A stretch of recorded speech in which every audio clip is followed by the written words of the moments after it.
O flashback de Elbaf é um dos maiores da história de One Piece, começando oficialmente no capítulo 1152 e durando até o capítulo 1170, ainda podendo adicionar mais capítulos. A verdade é que Elbaf teve um tempo longo para poder preparar a gente do passado para o presente, porque por trás de God Valley, Shebeck, toda a trama envolvendo o Rei Harold, Loki, Ida e Estrid, a trama política envolvendo Yaru, os anciãos de Elbaf, os possíveis deuses, a interferência que veio do governo mundial, no meio disso tudo acontecendo, no presente a situação estava extremamente complicada, porque Imu tinha acabado de sair do seu virtual home office, né, ele possuiu a Gunko para agir mais mãos na obra no meio da situação de Elbaf. Tínhamos outros dois Cavaleiros de Deus, Sommers e Killingham, ainda na ativa, ainda perigosos. Temos vários pesadelos tomando conta de Elbaf, né, abufados pelo poder de Imu, o que tudo indica pelo texto. E claro, não podemos esquecer a maior tragédia que realmente deixou um cliffhanger, deixou a preocupação do presente pro passado. Antes da história do Loki pro Hairudin, que ia durar ali só 3 minutinhos, durou 18 capítulos, simplesmente Dory e Brog foram Dome reversados, estão sendo tratados como os novos reis de Elbaf, que vão ter que comandar os gigantes, e uma penca de outros gigantes também foram Dome reversados, deixando os Chapéus de Palha e os gigantes aliados, né, contando ali também com o Gaban, numa desvantagem absurda. Até porque o Oda não é bobo, ele acabou de botar o Dory e o Brog lutando em Egghead, batendo de frente com Goroseis transformados, com todo o poderio de Mu, por trás das suas formas meio demoníacas, meio Zoan ali. Então alguma coisa drástica vai ter que mudar em Elbaf. Mas a gente tá sofrendo essa pressão toda agora em Elbaf também não é à toa.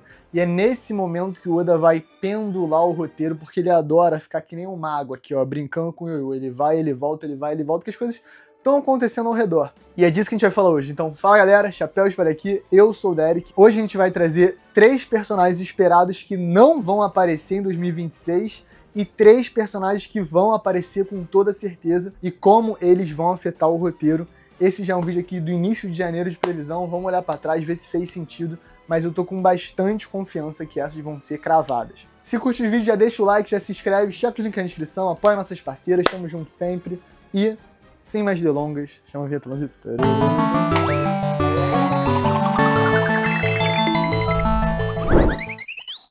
Vamos começar com os que não vão aparecer em Elbaf em 2026, por mais que muita gente esteja esperando. Inclusive, a gente talvez já tenha falado que ia acontecer, mas passado um tempo, tem que bater a sensatez. Por mais que destrua meu coração, personagem número 1, Uruji. Não é de hoje que eu falo nesse canal, o canal Chapéus de Palha, que Uruji é o meu supernova favorito. Ah, Derek, não tem desenvolvimento de personagem. Não interessa! Às vezes você olha e fala, esse cara é brabo, e eu sou grande fã de Uruji. Talvez ele lembrar um pouco o LeBron James subconscientemente me pegue. E existem 2 principais evidências aqui que precisam ser comentadas. A primeira envolve a última aparição do Uruji no capítulo 793. Naquela altura ali, antes de Wano, o Oda deu essa ideia de que o Uruji eventualmente ia ser relevante no roteiro. Ele observa a tentativa do Kaido, comenta a respeito enquanto ele mesmo está se recuperando de lesões que ele deve ter obtido tentando invadir o território da Big Mom em uma luta com o Cracker. Depois disso a gente tem Whole Cake, mais pouco é falado do Uruji, e depois disso o Wano, 0 Uruji, Egghead, 0 Uruji, e agora é o Elbaf, por enquanto, 0 Uruji. Mas pela história, ele é literalmente o último supernova que ainda não foi desenvolvido no Novo Mundo como um personagem de maneira alguma. Você pode citar todos, abre a lista aí dos 11 e você vai notar que todos já foram ou coadjuvantes, ou antagonistas, ou até co-protagonistas de arco, como a gente pode até citar recentemente a Bonnie, Egghead, ou o Law em Dressrosa. Eles tiveram esse nível de papel e nada, 0, brutal, não sobra nada por Uruji. No entanto, o Oda não é maluco. Eu acho que ele ainda vai usar o Uruji porque... não simplesmente porque o Uruji é um personagem interessante, legal e tal, pelo pouco que foi mostrado, mas principalmente porque ele tem uma utilidade gigante no mangá, que é... ele é um descendente do povo do céu, um descendente dos Birkans, o mesmo lugar de onde veio o Enel. Então existe todo um contexto que, através do Uruji, a gente pode obter, porque ele parece ser um cara sábio, parece ser um cara que conhece os figurões do mundo. A gente sabe a idade dele, 47 anos pós-time skip, ou seja, já é um pirata mais coroa, mais sábio, tem muita coisa para trabalhar aí.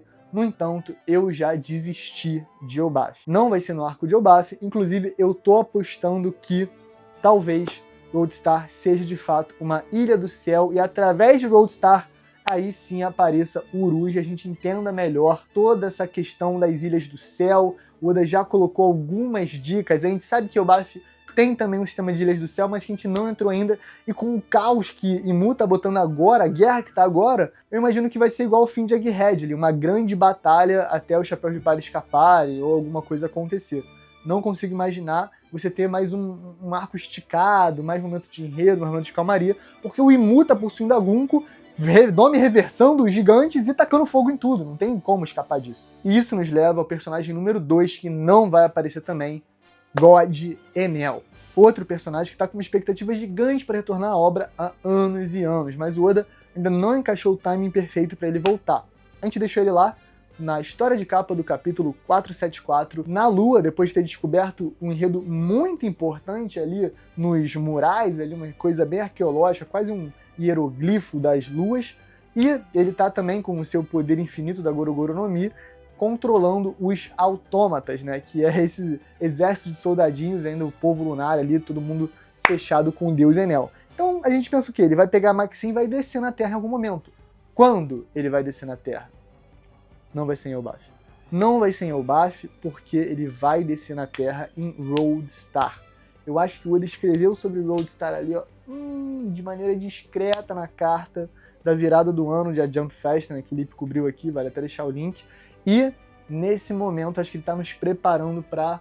vai ter um arco galáctico. Não é que a gente vai, tipo assim, viajar, meu Deus, vai virar Tengen, Toppen, Gurren Lagann, e a gente vai pro céu, e Gainax, aquela loucura, e Darling in the Franxx. Não, calma. Não vão ter dinossauros alienígenas. Eu acho que, na verdade, Roadstar talvez seja uma ilha do céu, a mais alta das ilhas do céu, que torne de alguma maneira possível atingir outros lugares do globo de One Piece, de uma maneira que por outro lugar não fosse possível. E aí talvez entre bastantes loucuras do Oda envolvendo Ilha do Céu, envolvendo Autômata, envolvendo Lua, envolvendo Goro no Mi e o próprio Enel. Quem não ama um vilão que volta e não volta tão malvado assim, que e tal. A gente tem vários exemplos, Crocodile, Impel Down, né? A gente sabe que o Oda ama um gangster gastando a onda. O Oda adora esse conceito e eu acho que o Enel se encaixaria perfeitamente com o bando no nível de poder que, cara, se o Enel não conseguiu derrotar o Luffy em Skypiea, daqui pra frente, irmão, ele é pior que o Caribou. O Luffy pode pegar o Enel e fazer assim, ó, e nem mostra Gift pra ele. O último personagem a não aparecer pode ser um pouco polêmico, mas eu acho que vai ser cravada. Personagem Figarland Shanks.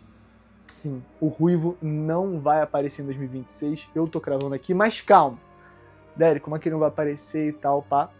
Ele pode aparecer em flashback, imaginação, ele pode até aparecer fazendo alguma outra coisa. Agora, o Shanks não vai aparecer em Elbaf.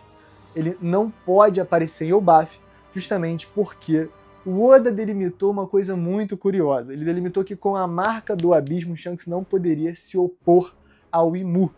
No entanto, a gente sabe que com o Lorde de Costa, né, o grande réptil marinho que comeu o braço do Shanks, possivelmente também pode ter comido a influência do Imu, pode ter comido toda a prospecção maligna ali do selo maldito do braço que levou junto, entendeu? Quem sabe tem até uma coisa simbólica de sacrifício, né, de sacrifício de sangue, de entregar o braço para poder se libertar desse pacto demoníaco.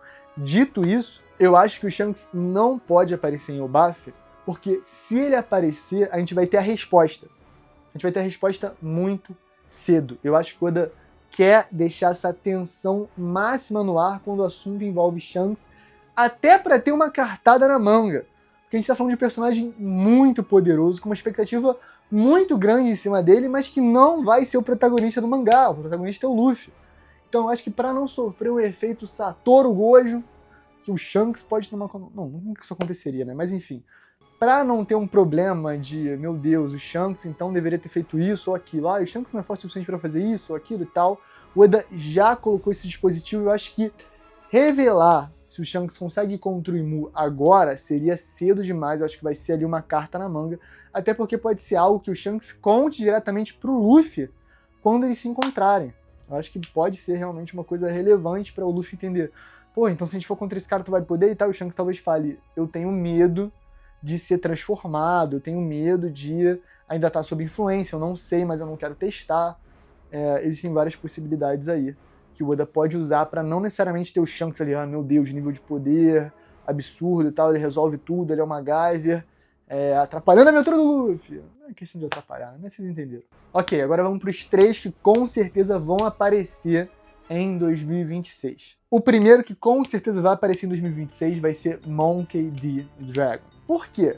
O Dragon, ele simplesmente está sendo hypado aí desde Logtown. Se você vê a reação do Ivankov ali em Impel Down ao descobrir que o Luffy é filho do Dragon, é absurdo. E aquilo ali, eu acho que é o terceiro momento na história que a gente recebe qualquer informação do Dragon ali um pouco além. A gente tem o momento de Logtown, que ele salva o Luffy, isso meio que é uma informação. Depois a gente tem em Water 7, quando o Garp revela pro Chapéu de Palha e pra uma galera que o Dragon é pai dele. E depois ali em Impel Down, na reação do Ivankov ao Luffy ser filho do Dragon. Mais recentemente, finalmente, a gente tem tido mais cenas constantes do Dragon. A gente sabe que ele tá movimentando muita coisa no Novo Mundo, mas ainda não teve um momento tipo assim, meu Deus, Aura, Dragon apareceu, tirou o bagulho, salvou alguém, meteu a mão numa coisa, parou uma árvore e tal, salvou um gatinho. Não. Ele é estoico, ele é pragmático, ele tem um objetivo e ele cumpre o objetivo sem demonstrar muita emoção. Apesar de que no flashback de God Valley, com 17 anos de idade, a gente viu o contrário disso, a gente viu um Dragon emocionado, jovem, adolescente, cheio de paixão, revolucionário, indo contra a ordem, salvando pessoas, mesmo que custasse a patente, a honra, a vida. Foi hype demais. E eu acho que essa memória não é à toa, tá preparando a gente para o homem que ele se tornou 38 anos depois. A gente vai ver esse resultado agora, porque o Marijó tá pegando fogo, o plano do Dragon finalmente dando certo, o Imu tá tendo que ir embora de Marijoá para resolver um problema em Elbaf, para resolver um problema em Marijoá. Eis que alguém vai aparecer com a solução para esse problema, porque o Dragon criou esse problema muito grande. E quem é que vai aparecer? O segundo personagem que vai aparecer com certeza em 2026, Marshall D. Teach. Teach agora tem informação de que o Wano tem a Pluton e de que Shirahoshi é a Poseidon. Duas armas ancestrais, duas localizações específicas que ele conhece e consegue chegar. Eu duvido muito que ano que vem não vejamos Barba Negra ou operando em algum desses lugares, ou a opção C, né, que é a opção mais interessante, aparecendo diretamente em Marijoá para fazer alguma espécie de negociação ou garantir ali a sua fatia do bolo, o seu lugar como um legítimo rei de um território afiliado ao governo mundial. Ratinoso, ironicamente, se tornaria então um reino conhecido. Mas aí entra a pergunta, o Barba Negra não pode se subordinar a ninguém, e o pacto demoníaco do Imu é realmente algo simplesmente muito poderoso. Será que o Imu conseguiria subjugar o Barba Negra, então ele viraria o vilão final? Tipo, Barba Negra, dono e reversado pelo Imu? Muito difícil, irmão. Eu acho que o Barba Negra é vilão final. Por isso que a gente pode esperar aí em 2026 alguma reviravolta envolvendo Barba Negra, Imu e um pacto ali que vai ser diferenciado. Quem sabe o Barba Negra não vai fazer o Imu cumprir a promessa que ele fez para Davy Jones e também, finalmente, se tornar o rei do mundo. E o último personagem que vai aparecer em 2026 com certeza vai ser o Usopp. Esse personagem está desaparecido desde Dressrosa. A gente não viu ele fazer nada, tem nenhuma conquista, tem nenhum feito há mais de 300 capítulos. Mas agora em Elbaf, o Usopp vai aparecer, vai despertar o Haki do Rei, vai dominar o Ragnir e vai se tornar um bravo guerreiro do mar. Maldade, né? Maldade com o Usopp. Mas eu reflito aqui e penso assim, será que ele que vai ter o desenvolvimento em Elbaf? Eu acho que, na verdade, muita gente pode se decepcionar, mas o Oda tá apontando pro Brook. Ele tá agora apontando diretamente pro Brook, falando assim, você vai ter desenvolvimento, meu Brook. Simplesmente porque a Gunko, que é uma serva há pelo menos 54 anos do Imu, ela tem uma memória de infância com o Brook. A cronologia bate da época que o Brook era líder de uma guarda real. A gente não sabe exatamente qual o contexto, a gente sabe que nesse passado, a maneira em japonês que a memória da Gunko tá, a maneira que ela fala, dá a impressão que ela pode sim ser uma princesa. A gente viu na capa do volume que ela tem o cabelo azul, a gente sabe que o Imu é obcecado pela Nefertari de Lili e, séculos depois, pela Vivi. As duas têm cabelo azul. Então, muito possível que a Gunko seja mais um simulacro dessa paixão obcecada, obsessiva e doente que o Imu tem pela Lili, e por ser esse simulacro, talvez a música só, amor, tchucu, tchacu, amor, tchucu, tchacu, faz o mundo andar. Talvez a música quebre o feitiço de Mu por tempo suficiente para Gunko talvez prejudicar ele, ou quem sabe até se limitar com o poder do rock and roll. Então, galera, esse foi o vídeo, uma previsãozinha aqui para vocês curtirem, pra gente começar 2026 bem. Estamos em janeiro, temos cravadas, temos muita coisa para acontecer. Daqui a pouco tem live action, daqui a pouco tem muita coisa, galera. Então deixa o like, se inscreve, tamo junto, tamo junto, obrigado pela edição e beijo no queijo, galera. Valeu!